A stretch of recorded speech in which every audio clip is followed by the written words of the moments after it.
Good evening, everyone. Welcome to Scotland at 7 with me, Gordon Ross. It's the 15th of March.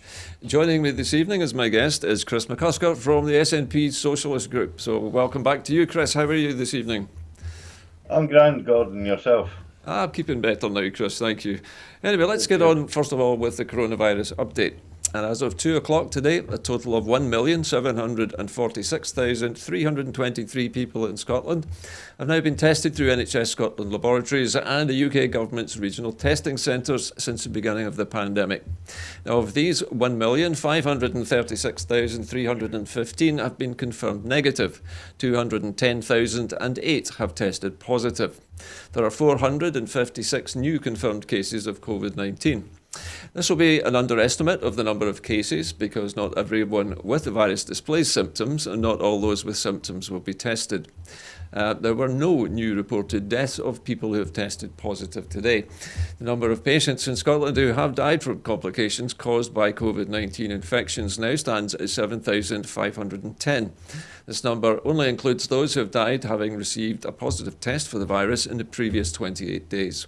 Of the people who have tested positive, 447 were in hospital last night, 40 of whom were in intensive care.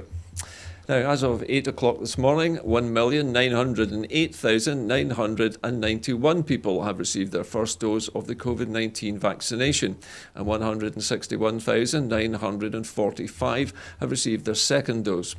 The latest UK daily figures show that 125,580 patients who tested positive for COVID-19 have sadly died from their illness, an increase of 64 since yesterday. This number refers to deaths in all settings and not just hospitals. And now to tonight's main headlines, and the SNP urge all Scottish MPs to vote against a flawed policing bill. The SNP has urged all Scottish MPs to vote down the UK Government's flawed police, crime and sentencing and courts bill when it comes to a vote in Parliament tomorrow.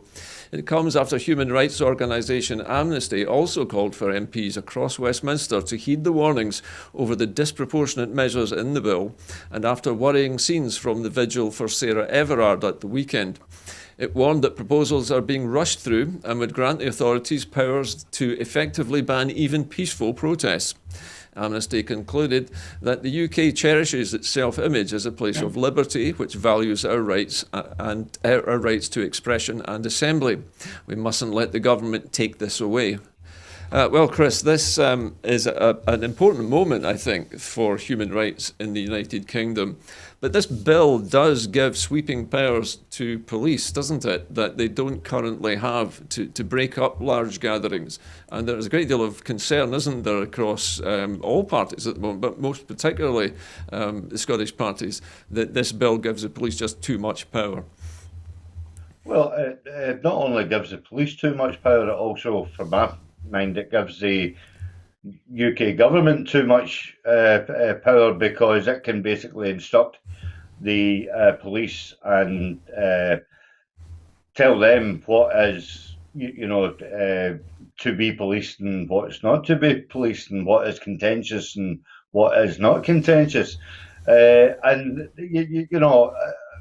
reading into this, I was wondering about the line they can impose specific measures on routes of marches. What is that? Is that some sort of like pincer points or something like that? Where they Yeah. can, it's just sort of like pull people out from the crowd. That to me sounds, like really dangerous ground. And it actually sets a precedent. If you look at, for the likes of, and I'm just speaking off the top of my head here from my time down in London, but on a Sunday morning you can go to Speaker's Corner, and any bugger can stand up and and just rant his head off at basically whatever he wants, the price of chickens or something like that, or Indeed. It is a tradition, isn't it, Chris? Well, yeah, I mean, that's one of those last bastions of British Empire traditions that you can go to Speaker's Corner and Say what you like. and have your say. So, are they going to now take that away from the British citizens, that they don't have a right to sort of like stand up and have their 15 minutes of Andy Warhol time? Chris, would you say that this bill is giving the British government a role in the policing of mass protest? Is that what you think this will do? It's basically the way that I read it, Gordon. Yep. Yes, and it's ever more present in the pernicious nature of the UK government. You've already seen it with Priti Patel Hmm. and her attitude towards the asylum seekers that are currently being held in makeshift derelict army barracks. Yep. And you know the whole treatment to them, and it seems to be very authoritarian, if not heavy-handed authoritarian. To their rights and their movements and stuff like that. Chris, And this is just another exercise, I think, of how to control the masses. Because Boris Johnson, I think, actually senses the fact that the masses are starting to get a bit uneasy and a bit restful, or a Chris, I bit was going. restless, should I say. I was going to ask you another question about this bill. From when I originally read the bill some weeks and months ago, there is a part of it which deals with covert police operations and undercover officers. And this bill was giving them all kinds of freedoms to act in ways which are highly questionable when they're infiltrating groups. Was that something which would worry you as well? Well, that has actually worried me, not obviously since the 1970s, because I'm too young to be politically active in the 1970s. But if you look back at the miners' strikes and stuff like that, Mm. Orgreave and all the rest of it, very, very many of the groups were infiltrated by the likes of covert operations from the London Met and stuff like that. Yep. Sometimes MI5. And this has been borne out in countless court proceedings, and most recently in the last couple of weeks, a well-known personality, a certain Ricky Tomlinson, Hmm. actually was in the proceedings of going to court in order to try and clear his name. That's right. I remember that. And there also is a petition in Scotland now to pressure the Scottish government to pardon all the miners in Scotland that have had a police blemish against their name. Some of That's them right. who have subsequently died now, Mm. but the families still want closure. So if anyone's up for signing that petition, you can find it on the SNP Socialist website. Chris, I understand that particular petition has actually now passed, and the Scottish Government Sorry, is sorry. considering. Yeah, no, I actually meant to use the word consultation. I do apologise. Yeah, I think the Scottish Government is consulting over how to pardon certain individuals. Yeah, and how to Yeah, yeah, implement yeah, that. yeah, yeah. What I meant to say is that the link for the consultation is on the SNP Socialist website. Well, that's great, Chris. So people will be able to find that later on after the programme. Anyway, let's move on to our next story this evening, Chris. And the EU has launched legal action over the United Kingdom's plan to extend the Brexit grace period. The European Union has today launched legal action against the UK for unilaterally changing trading arrangements for Northern Ireland that Brussels says breached the Brexit divorce deal agreed with London last year. The EU has sent a letter of formal notice to kickstart an infringement procedure, which could lead to fines being imposed by the EU's top court, although that could be at least a year off, leaving time for a solution to be found. The United Kingdom's withdrawal agreement with the European Union leaves Northern Ireland still subject to some EU regulations and requires checks on some goods arriving there from other parts of the United Kingdom. Some of those checks are meant to start when a grace period expires at the end of March. The plans have already disrupted some supplies reaching supermarkets in Northern Ireland, and the UK government says it intends to extend the grace period unilaterally until October the 1st. The EU letter demands it reverses this decision. Meanwhile, the SNP has criticised Michael Gove for his deeply insulting letter to MPs, which hailed the UK's deal with the EU as excellent. In the letter, Mr Gove praised Boris Johnson's deal and the opportunities Brexit has created for businesses, despite recent findings published by the Office for National Statistics revealing a plunge in the UK's exports and imports, with the UK's exit from the EU a major factor in the decline. The European Commission's analysis has also shown that Brexit will cost the United Kingdom 2.25% of gross domestic product by the end of 2022. Well, Chris, we're hearing two very different stories, aren't we? One from Michael Gove and one from the European Commission about how Britain is being damaged by Brexit.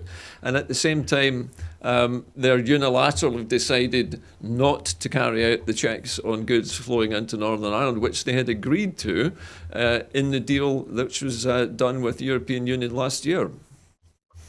Well, off the top of my head, I seem to remember that it was as late ago as October the 1st that the EU issued an ultimatum to the UK government, and that was basically putting them on notice that the internal market bill,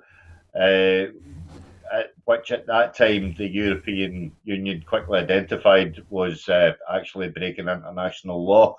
And the UK government have had time to address this for 5 months now, nearly 6 months now, and they've done absolutely hee-haw about it.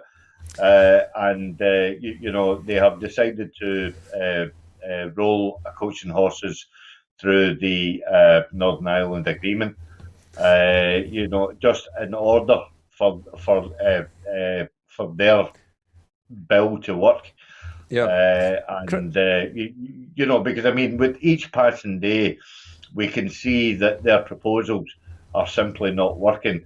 We've got goods that are backed up at the ports.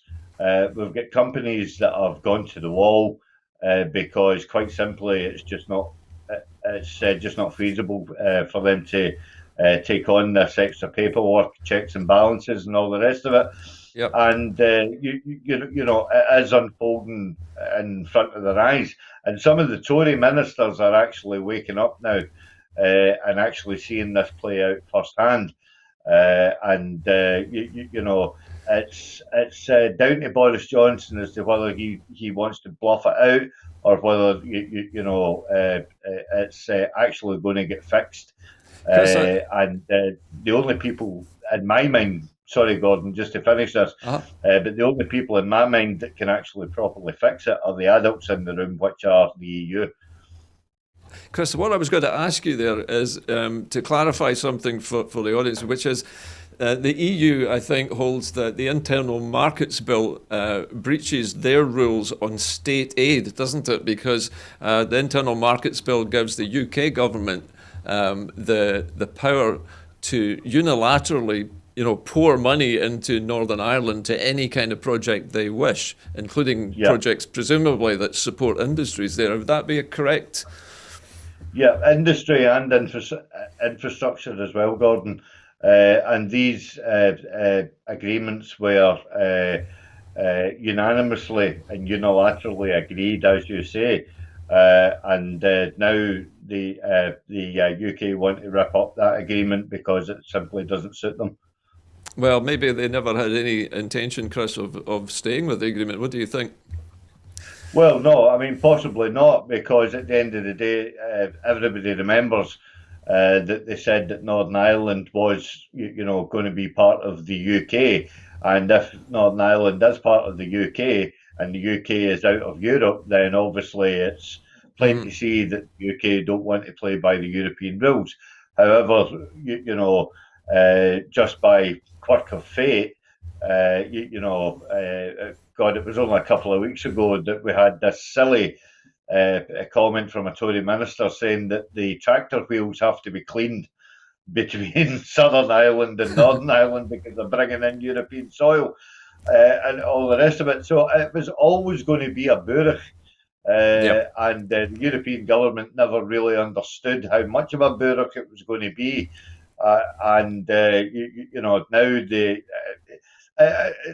now they're getting tripped up, and quite rightly, they're getting tripped up by the people who, know more about international borders than in the UK. Okay, Chris. Well, listen, thank you for your comments. Let's move on to our next story now. And the Constitution Secretary, Michael Russell, has written to the UK government to seek a better relationship with the European Union. The Constitution Secretary, Michael Russell, has urged the UK government to seek a cooperative rather than combative relationship with the European Union. In a letter to the Minister of State at the Cabinet Office, Lord Frost, Mr Russell also made clear to the UK government that the damage currently being done to Scotland is as a result of the Brexit deal. The letter further highlights increased costs for Scottish businesses and consumers and a lack of meaningful engagement with the devolved governments of Scotland, Wales and Northern Ireland. So Chris, here we're seeing Mike Russell again trying to appeal to the UK government to tone things down with the European Union, to try and work with the European Union to smooth out all these problems that have been caused since the end of the Brexit adjustment period in January. But is there any chance, Chris, do you think, that Mike Russell's calls will be heeded by the UK government? Or are they just going to go blithely on, trampling over every agreement? Well, I was going to glibly say there's two hopes. One being no hope and the other one being Bob Hope. They Okay. they are never going to agree to the colour of you know what when it comes to the EU. I hate to use wartime analogy, but the battleground has been drawn. The UK has withdrawn the drawbridge, shall we say. And they have put a line in the sand and said that they don't want anything to do with Europe. They want to be this insular, small-minded wee country, with a massive big chip on its potato, on its shoulder, because their claim of sovereignty, which is laughable, is absolutely laughable. They're saying that Britain is sovereign, but Scottish people are not sovereign. Yet British people are, or Britain is. It just doesn't make any sense. It really doesn't make any sense. And as I say, I go back to the analogy of being an insular country is basically withdrawing into themselves and be what it was. I think Napoleon Bonaparte once called Britain as being a nation of shopkeepers, and that is the vision of I fear that the Tory party have got for Britain. Chris, now without the EU. Here's a thought for you, Chris. If Napoleon was right in his characterisation of I think it was the English he referred to as a nation of shopkeepers. I could be wrong, but if he's correct about that, what Mrs. Thatcher did back in the 1980s by basically removing all Britain's heavy industries at a stroke has basically left England in a state where it has an internal economy and not much else. So perhaps for England, it wasn't going to matter so much. But Scotland has rebuilt itself as an exporting economy and obviously needs Europe, doesn't it? Yeah, but conversely, actually, and the viewers might actually take a double take at this, but Thatcher was actually a Europhile. She was. Do you know what I mean? She absolutely loved the common market. And now they're, undoing the work that she'd done, and that's something that I find absolutely bizarre. I really do, because the mantra of the conservative or right-wing capitalism, shall we say, is to make big business, and in order to make big business, you have to be in the room of big business. And unfortunately, no matter how you play the demographics of the global trading in the world, the EU make up about a third of the whole global trading in the world. And now Britain has just bit their nose off to spite their face and not have a trading treatment with the EU. It does seem bizarre, Chris, yes, to deliberately isolate yourself. Yeah. It is without doubt, the biggest act of self-infliction that you've ever seen in the history of politics. Well, let's leave that one there for the moment, Chris, and move on to our next story. A jobs announcement is a drop in the ocean compared to the cuts. The SNP has described the UK government's claim that more than 1,000 UK civil service jobs are due to be relocated to Scotland in the coming years as just more empty promises. The official figures show that since 2010, the Tories have axed almost 7,000 civil service jobs in Scotland, which shows that today's announcement is just a drop in the ocean against the backdrop of wider cuts. The SNP MSP George Adams said, since 2010, the Tories have axed 7,000 civil service jobs in Scotland. In a period of Westminster austerity, the UK government chose to disproportionately slash jobs north of the border. Today's announcement is a drop in the ocean against the backdrop of these wide-scale cuts. Chris, I think this is another story of the Conservatives attempting to woo the Scottish voters by claiming that they're going to bring jobs to Scotland. But if this is true, then 7,000 jobs lost and only 1,000 gained is a loss of 6,000 jobs overall, is it not? Well, it was at the school I went to, Gordon, and I'm of the age where I can remember Centre One in East Kilbride was a massive tower building right in the middle of East Kilbride shopping centre. And it was huge, and it alone had about the service equivalent to about 5,000 staff. And they moved out to the further down at Phillips Hill now. And a comrade friend of mine who's a Labour supporter, but we won't hold that against her. She actually works in there, and she's seen the staff reduced to roughly about between 750 and 950. She's actually a PCS member. Chris, so I was going to say, Chris, as a union man yourself, you might know the figures better than me, but I seem to recall that when Centre One was broken up and closed down, some of the jobs were relocated, weren't they, to England, if I remember correctly. Is that right? Yep. Some of the jobs went to Blackpool, Hartlepool, and I can't remember where the other place was. So perhaps perhaps they were relocated to the Red Wall regions then, Chris. No, because it was done long before the Red Wall was even come into play. I think it was somewhere down Swansea way or something like that. Mm-hmm. But yeah.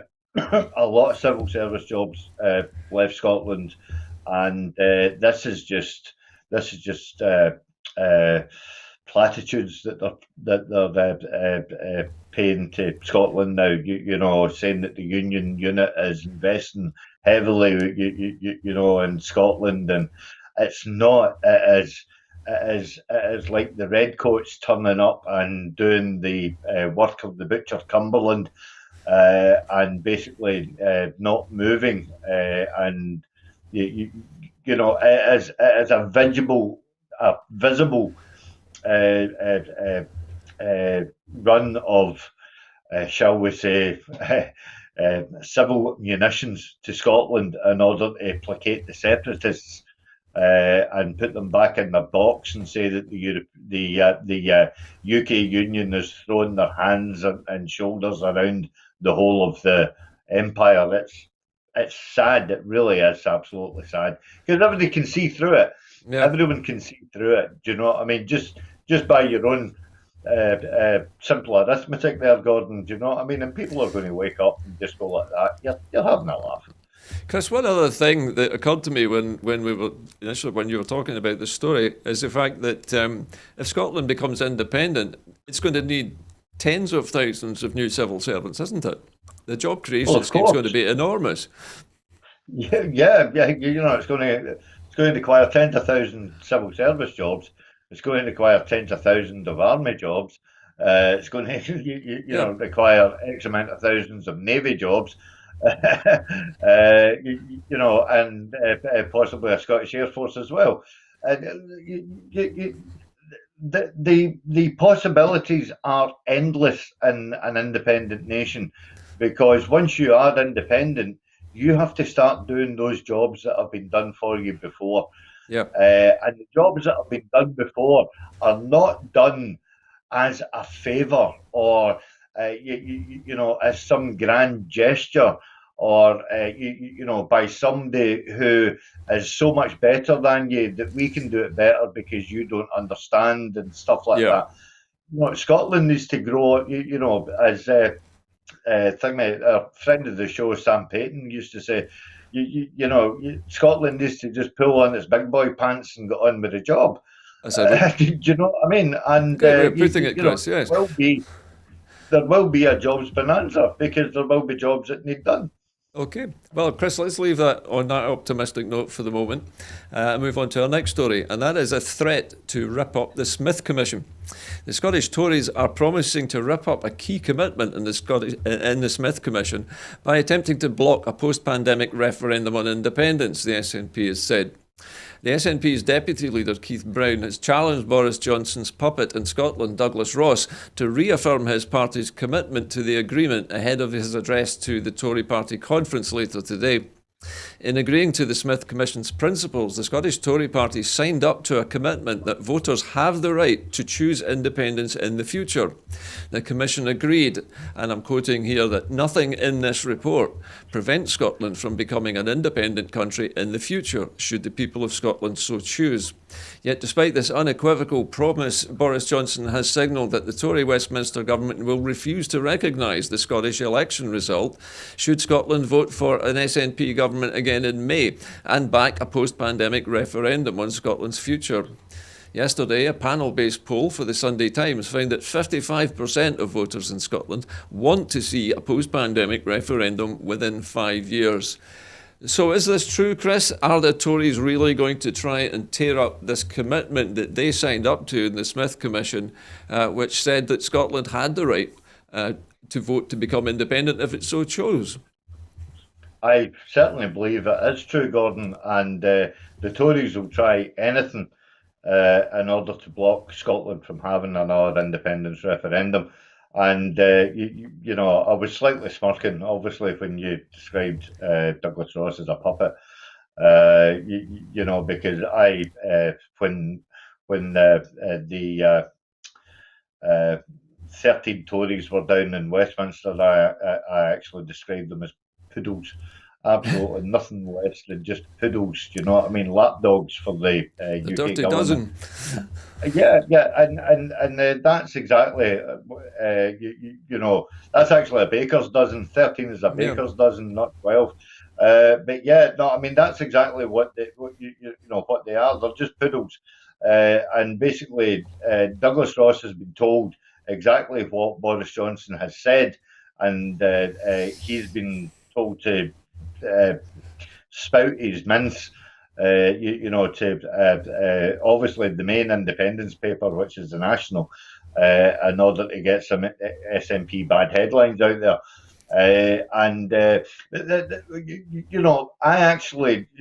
I would actually say let them do it. Do you know what I mean? Because the more that they try and do it, the more that it will just grow support for independence. Anything that Tories do, anything that Tories say, it just it adds growing support, to the actual indie movement. Whether the people within the indie movement, excuse me, are SNP, or whether they're Green, or whether they're AFI, or whether they're whatever. It doesn't really matter, in the grand scheme of things. The grand scheme of things is the fact that Nicola Sturgeon has said that the Scottish people will choose, not the Scottish government. And so the more that the Tories do, then the more it will make the Scottish people actually see how despotic that they actually are. And again, this even goes back to the first story of the evening.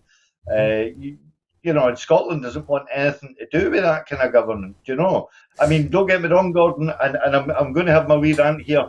The Scottish government are not perfect. Nicola Sturgeon is no angel. Do you know what I mean? I have to make that abundantly clear. But compared to Boris Johnson, yes, she is. Well, I shall leave that with that final comment, Chris, and move on to our next story. And our next story, coincidentally, is talking about women's safety. The grief and rage over the murder of Sarah Everard should be channeled into efforts to stop men's violence against women and not into political arguments about police tactics at one vigil, one of the women arrested said today. Patsy Stevenson, who was pictured being pinned to the ground, handcuffed and arrested by male officers in dramatic images that became a lightning rod for anger against the police, said on Monday that she was dismayed at the turn of events. I accidentally went viral. I didn't want this to happen. This happened like a whirlwind, she said on Sky News. I've been thrown into the public eye, and the only way I can make this not in vain is to not make it political, not against the police. It's just about the safety of women, and we need to talk about it, she said. Sarah Everard was abducted as she walked home in South London on the 3rd of March, and a police officer has been charged with her kidnap and murder, provoking a national debate over how British society deals with male violence against women. Political focus shifted onto London's Metropolitan Police after officers tried to disperse Saturday's vigil for Sarah Everard, scuffling with mourners and dragging women away in handcuffs. Under intense pressure over the ugly scenes, the head of the force, Cressida Dick, has faced calls for her resignation. Since the disappearance of Sarah Everard, women have been taking to social media to recount their own experiences of harassment and assault on Britain's streets and to demand change. One of the factors that turned the case into a rallying cry was the fact that police advised women in the area where Sarah Everard went missing to stay at home for their own safety. This caused outrage with many women who said the onus should be on men to change their behaviour and not upon women to give up their freedoms. Chris, this certainly has ignited a very passionate debate in the United Kingdom, not least, and in Scotland, of course, as well. Women have traditionally been on the back foot always when it comes to violence against them, being advised to take self-defence courses and not to walk certain places at night. But that isn't right, is it, Chris? Why should they have to do that? Well, no, they shouldn't have to do that. And men, I believe, should actually take cognizance of the situation that they find themselves in and take alternative action. Now, I'm talking about, if you're walking down the street, sort of like mid-evening or something like that, and you see a single woman coming towards you in the street, just take yourself out of the situation altogether and just cross the road. Not be a threat, Chris. In other words, behave differently. Yeah. It just takes a simple action.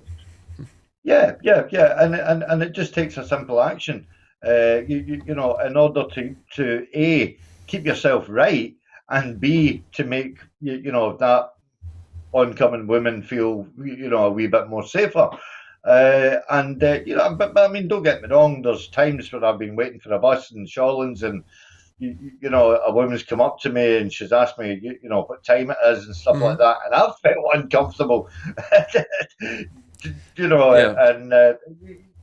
So you have to be. I mean, I was told years and years and years ago when I went into the trade union movement, long before I got my health and safety certificates, and it was basically the fact that whilst I was training for those health and safety certificates, you had to be your own health and safety officer. And I think that people nowadays, not just women, men too, you have to be your own health and safety officer when you're out and about, no matter what age you are, whether you're 18 or whether you're 68. Yep. You have to take notice of your own surroundings, and take the appropriate action. But I think the woman's quite right about not trying to politicise it in the face of the police. Yeah. The police are in an impossible situation, aren't they, Chris? Because they have to enforce the rules, and yet to do so makes them look terrible, doesn't it? Well, of course, and we've seen that only last week. Where the police were put in an impossible situation when they were herding the football fans into George Square. Yeah. Had they've taken more draconian action, it could have really resulted in some really, really shocking headlines. So at the end of the day, they were caught between the devil and the deep blue sea. I think either way they were going to get punished for it. But well, not punished, but Chris, criticised would be a better word. Chris, I was going to ask you just one final question. I know there are probably going to be many suggestions as to how to fix this problem, but one of them that occurred to me almost immediately was the fact that surely the police need to be far more visible in places where women are walking home from the pub or from a nightclub or from their work, because women, let's face it, tend to be involved in work where the hours are irregular and often find themselves walking alone at home. Surely there should be more police presence to deter such crimes. Well, I'm glad that you brought that one up there, Gordon, because we've seen in the last 10 years 15,000 police cuts in England and Wales alone, where in Scotland we've actually seen a rise in police numbers. So that just shows you, the precise action that needs to be taken. And this is not an overnight fix, unfortunately, because as you know, and I know, it takes at least a good couple of years in order to train as a police officer. Mm-hmm. But they could do an awful lot more overnight by increasing the amount of special police, the amount of community police, and London has its own community wardens as well. Yep. And it could even just be down to the fact that there's a big burly guy standing on the street corner wearing a high-vis jacket and a radio. You know what I mean? It doesn't have to have a warrant card or anything like that. You know what I mean? It's a point of contact. Well, let's hope. So I was going to say, Chris, let's hope that Sarah Everard's death is not in vain and that there is some change as a result of all of this. I'm afraid we have to. Yeah. Sorry, Chris, carry on. No. I was just going to. I'm totally agreeing with what you're saying there, Gordon. Okay, well, Chris, listen, we're going to move on now to Holland, and the Dutch begin voting in a 3-day socially distanced election. The elderly and vulnerable Dutch voters began casting their ballots at bike-through polling stations, churches, conference centres, and 3 days of socially distanced elections got underway in the Netherlands today. The Prime Minister, Mark Rutte, one of Europe's longest-serving leaders, is widely expected to gain enough support to secure a fourth term. The polls indicate that Rutte's Conservative VVD party taking 21 to 26% of the vote. Without large face-to-face public events possible, the election campaign consisted of televised debates in which Rutte maintained his image as a steady hand during the time of crisis. Amid a ban on gatherings of more than 2 people, restaurants and bars shut, and first nighttime curfew since World War II, voting has been spread over 3 days to ensure social distancing at polling stations. Vulnerable groups and the elderly, who have been given expanded mail-in and proxy voting options, were encouraged to vote on the first 2 days, with the general public following on Wednesday. Roughly 13 million voters are eligible to pick from dozens of parties, contesting spots in the 150-seat parliament.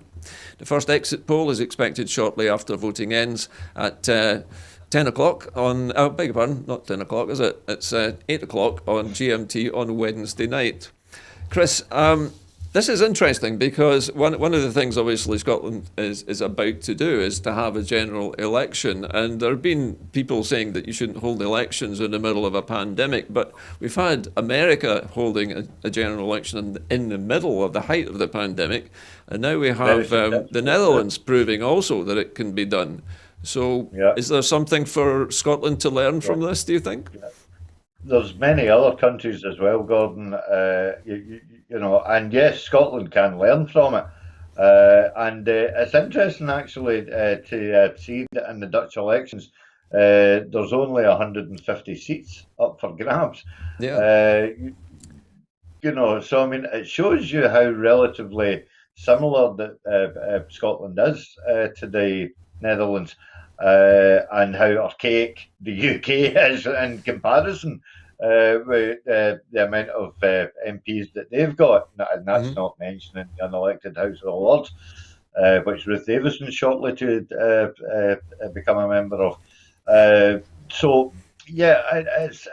definitely something doable, but more so than that, Scotland has been foraging links with some of the Nordic countries in the last couple of weeks. I think Nicola Sturgeon has always said that she would look at other countries and learn how they're doing things during the COVID pandemic. I think our election's set to be going to be put over a 3-day event. I think I heard something about that. Can you clarify that? I'm not certain, Chris, but we will find out in due course, I hope. Anyway, unfortunately, we need to move on to the next story. I don't think that there is anything planned at the moment, Chris, but we'll. I heard some possibilities about it, but I'm not too sure. Yeah. Okay, Chris, but unfortunately we do need to move on. And we're talking now about tackling Scotland's population challenges. Measures to address the falling birth rate, to change working practices and encourage more families to settle in Scotland are proposed in a new report.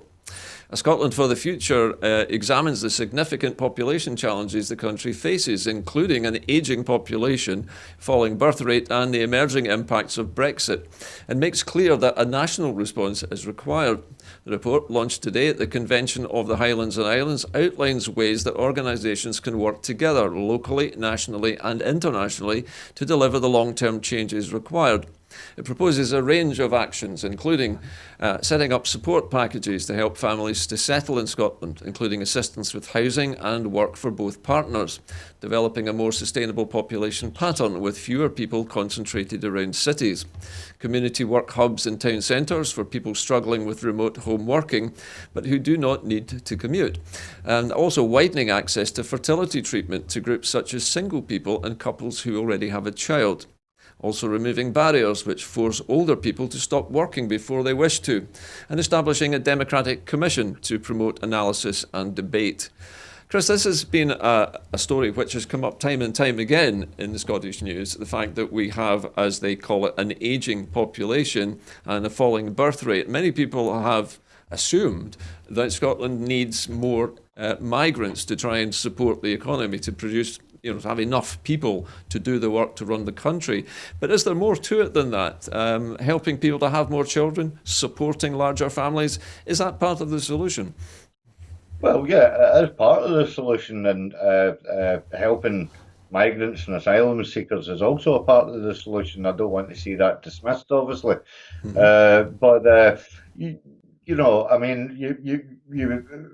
We look back a couple of years ago and we see the pernicious two-child cap, the benefits cap, rape laws.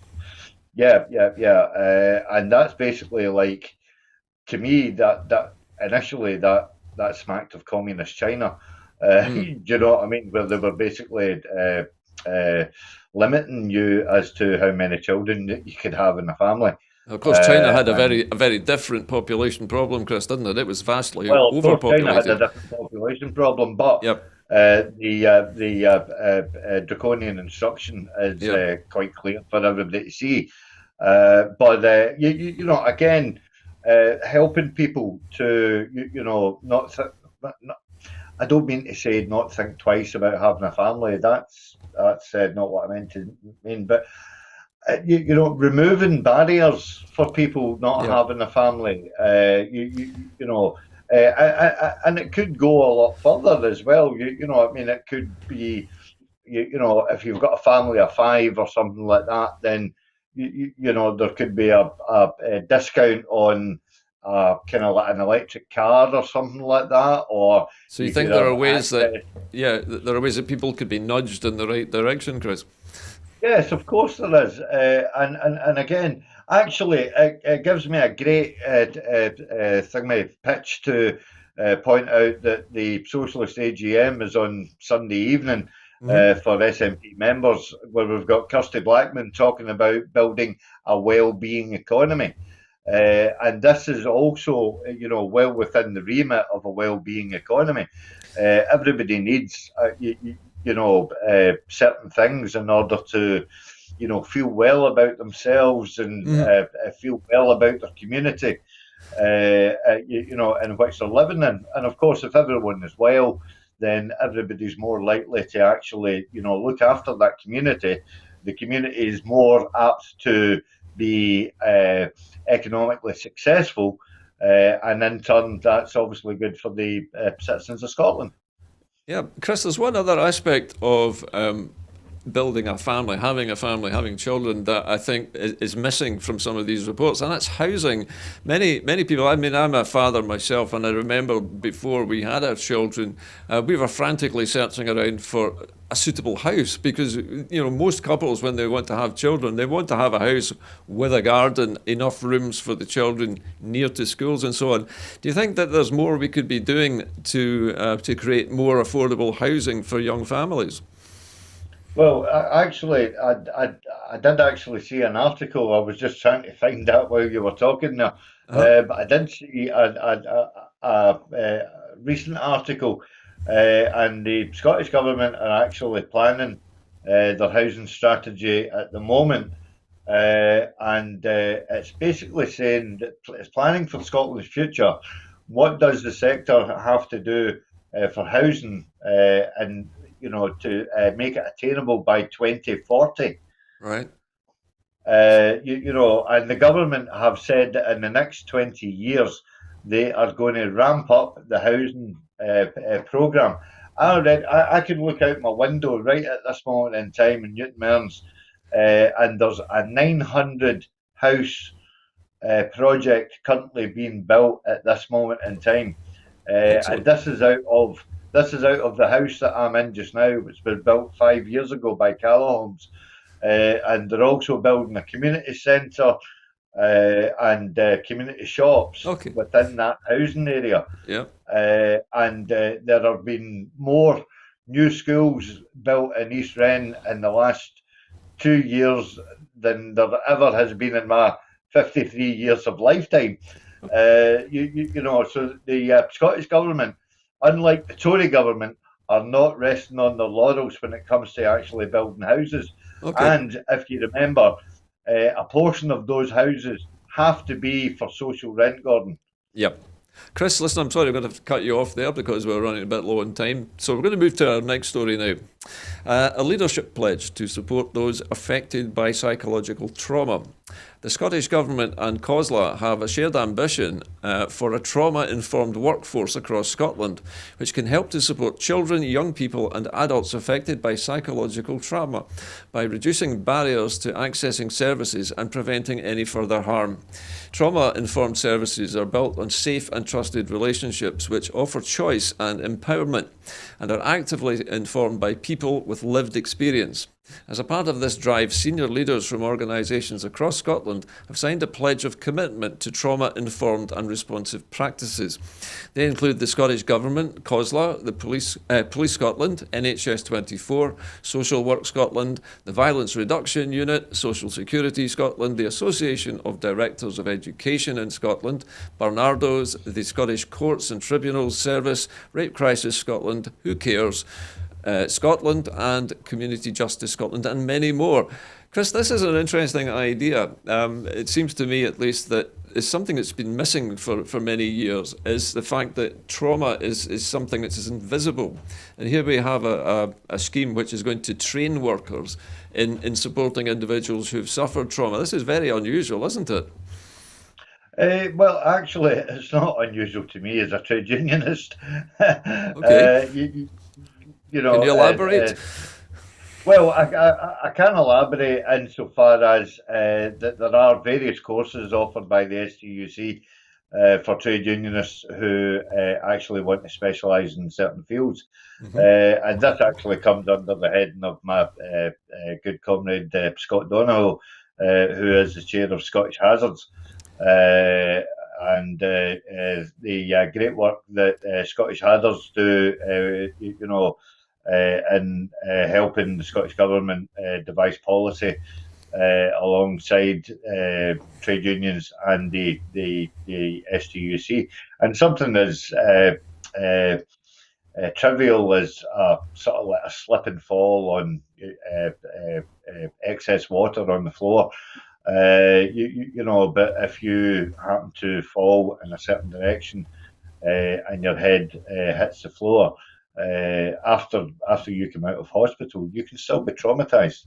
Indeed. By that one incident, and it has to be taken into consideration. And it's all again, it wonderfully ties in with well-being and mental health and Yep. all the rest of it. So it's a fantastic subject in order to discuss. And again, I go back to what I was first taught about being your own health and safety officer. You have to assess every situation that you find yourself in, especially now these days. Okay. I mean, back in the 70s, you'll remember there was scant regard to health and safety back in those days. I don't think it You even know what I really mean? was talked about back then, Chris. Honestly, you had folk, three guys up a ladder, and the guy at the top was holding somebody by his hood of his duffel coat in Yes, it order was to that take the bad. window. Well, It's absolutely shocking. So this has got to be welcomed. It's fantastic okay. news. Well, Chris, something else which is hopefully going to be welcomed as well is that there's going to be more mental health workers recruited. More than 500 additional mental health workers have been recruited over the past 3 years in a drive to expand the workforce and improve access to treatment. The Scottish Government has made over £51 million available since 2018-19 to support the employment of additional mental health workers in key settings such as accident and emergency departments, GP practices, police station custody suites and prisons. The latest figures show that as of January 2021, an additional 560 whole-time equivalent mental health posts have now been filled, putting the workforce on track to reach 800 additional staff by 2022. So, Chris, here we have the Scottish Government again taking mental health seriously to the point where they are putting in £51 million. This has surely got to be a welcome change in the numbers of people helping to support people's mental health. Well, it is. It's a fantastic announcement, and it's further evidence of the fact that the Scottish Government are getting on with the day job. As you know, I've got my own self-interest in mental health issues with regards not only myself but my elder brother, but also the fact that mental health in Scotland is wonderfully and ably looked after by my good friend Claire Haughey, who is also a good friend of the SNP Socialist Group as well. It's absolutely brilliant news, and more so the fact that they are specifically going to be taken on, trained, and deployed in key areas such as emergency rooms at the hospitals, police custody suites, community centres and stuff like that, and all the rest of it. I actually took my elder brother down to the local community today in order for him to get his fortnightly clinic done. It's honestly, it really, really saddens me to see a skeleton staff, but everybody's still smiling, and and they've got time for you and stuff like that, and they're asking what you're there for, and and how things are and stuff like that, and what have you. So, again, it's fantastic news. It shows you that Scotland wants to move forward. It wants to look after its citizens and stuff like that, and it wants to be, a care and inclusive society. And let's hope, Chris, that it continues along those lines. On to our final story this evening now, Chris, and a bit of a change of subject, I think it's safe to say. And this is to do with the road equivalent tariff ferry fares. Cheaper ferry fares on the Clyde and the Hebrides network have helped to support island businesses and extend the tourist season. A new independent evaluation of the road equivalent tariff, the RET scheme, which focused on the islands, which received cheaper fares in 2015, shows a number of positive findings. Firstly, around 25% of island residents made more ferry trips as a result of the introduction of RET. Around 40% of businesses reported an increase in turnover since the introduction of RET. Also, RET helped to grow the visiting friends and relatives market, whilst also making it easier for island residents to access mainland goods and services. Across the wider Clyde and Hebrides network, there is clear evidence of an extension to the tourism season for most islands. Overall, the rollout of RET has led to an estimated average fare reduction of 34% for passengers and 40% for car traffic on the Clyde and Hebrides ferry network, and it continues to save travellers around £25 million a year. Chris, another good news story, I think it's safe to say, from the SNP government. This sounds like an unqualified success. It has to be, yes. I would obviously welcome anything that continues my comrades in the RMT that operate these services and stuff like that. I'm just actually thinking about the ferry from where is it, Saltcoats over to, oh no, it's Drawston over to Millport. I mean, it's literally £10. What is that? £10. £10 is absolutely nothing. You can go over. It takes 12 minutes, 15 minutes in order to cross, and 20 minutes or something like that. But you can drive around Millport and stuff like that. You can have a game of golf. You can. I think you're thinking of the Largs to Millport ferry, Chris. Is it Largs to Millport? The roll-on, roll-off ferry. Yeah. Largs to Millport, and it's a great wee crossing. It's a wonderful wee service as well. But throughout the Highlands and Islands, it needs supported by the Scottish Government. And again, if we go back, had the Scottish Government not stepped in the Ferguson Marine Yards and stuff like that, we wouldn't be talking about ferry services at this moment in time, because there would be no ferries in order to operate. So it's a good news story, Chris. I mean, it's helping the island economies, it's helping businesses, it's extending the tourist season, and road equivalent tariff basically means moving from the islands to the mainland as cheap as if they were just catching a bus. Yeah, and not only that, it's a more greener, sustainable mode of transport as well. We have to think about the volume of traffic, that actually comes through Scotland on any normal summertime, and that's from Glasgow right up to the Highlands and Islands and across, over to Orkney and stuff like that. It has to be welcome. Anything in order to make somebody's holiday a lot easier is, obviously going to be a good news story. It makes everybody's life easier, Chris. And of course, holidaymakers are delighted to find cheaper fares when they want to travel to the islands. It makes their holiday so much easier and cheaper, and they can do it more often. Yeah, but not only that as well. We have to remember that the citizens that live on these islands and stuff like that, they rely on the ferries in order to get their supplies and stuff like that. Of course they do. Yeah. And also to get to school or university. Yeah. Supermarket trucks have got to go over and stuff like that, fill up for the week and then come back. Again, you're talking about school travel and whatnot, what have you. You're also talking about people having to come across to the mainland in order to, have their hospital appointments. Yep. So, as a key area, within the Scottish society, that has to be upkept and invested in. Right, listen, Chris, I'm sorry we've got to have to stop you there. We are out of time this evening, and the programme's gone past very quickly this evening as usual.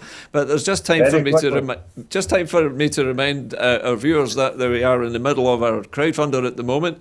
So if you'd like to become a supporter of Broadcasting Scotland and help us to build better programmes and to employ more people here at the studio, you can do so by following the instructions on your screen now. But it just remains for me to thank my guest, Chris McCusker, this evening. Thanks, Chris, for being an excellent guest this evening. No, thanks very much for inviting me in, Gordon. I appreciate it. Okay, and from all of us here at the studio this evening, a very good evening to you. What distinguishes Broadcasting Scotland from a website or blog, apart from our brilliant programmes, Hi there, I'm Gordon Ross. are the costs we face to enable us to produce those programmes. These costs are significant and ongoing. However, our facilities are able to do so much more if only we had the staff. In the last year, some of our supporters have cancelled their subscriptions. In one way, we would prefer it if it was because they didn't like us, rather than it being because of the financial pressures which we are all under because of COVID. The really positive outcome of our fundraiser is that at a time of economic challenge in Scotland, we will use your donations to create jobs and in a small way contribute to improving the Scottish economy. If you want us to be Scotland's independent broadcaster, able to provide an alternative mainstream television platform, then please support us. Scotland is going to be an independent country. Just imagine what we could do if we had even 1% of the BBC Scotland channel's budget. Imagine. And then please consider turning your imagination into reality. Please support us if you can afford it.